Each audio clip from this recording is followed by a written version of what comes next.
ঢালিউডের অনিন্দ্য সুন্দরী নায়িকা সাদিকা পারভিন পপি একাধিক জাতীয় চলচ্চিত্র পুরস্কারপ্রাপ্ত এই নায়িকা দীর্ঘ সময় ধরে অন্তরালে রয়েছেন।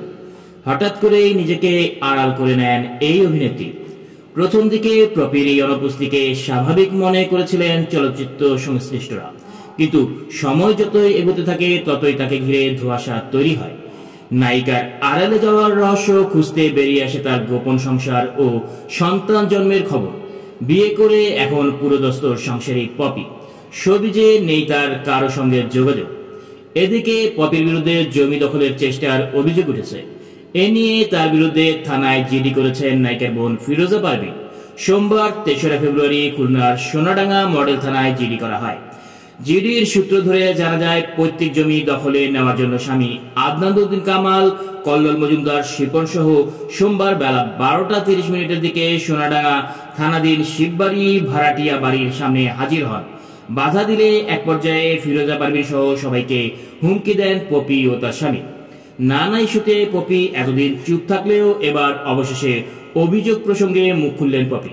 তিনি বলেন, 6 কাঠা জমি চাচা ও বাবার কাছ থেকে আমার কষ্টার্জিত টাকা দিয়ে কিনেছি, কিন্তু এদের অত্যাচারের জন্য এখনো পর্যন্ত এই জমি ভোগ করতে পারিনি। পপির বিরুদ্ধে পেশি শক্তি প্রয়োগ করে জমি দখলের অভিযোগ এনেছে পরিবার।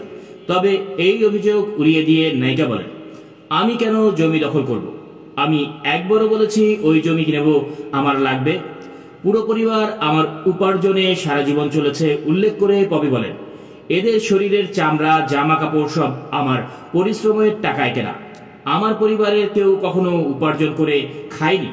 95 সালে আমার বাবা কিন্তু এদেরকে উপার্জন করে চালায়নি, আমার টাকায় চলেছে।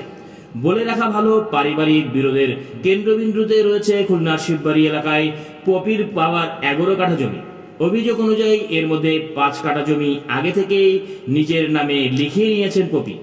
এখন বাকি 6 কাঠার মালিকানা পেতে তিনি মা, ভাই ও বোনদের চাপ দিচ্ছেন বলে অভিযোগ উঠেছে। আরও জানা যায়, পপির মা যে বাড়িতে থাকেন সেটির বিদ্যুতের লাইনও নিজের নামে করিয়ে নিয়েছেন এই চিত্রনায়িকা। প্রসঙ্গত, 1997 সালে সোহানুর রহমান সোহান পরিচালিত আমার ঘর আমার বেহেশত সিনেমাতে অভিনয়ের মধ্য দিয়ে চলচ্চিত্রে পা রাখেন তিনি, কিন্তু তার প্রথম মুক্তিপ্রাপ্ত চলচ্চিত্র কুলি।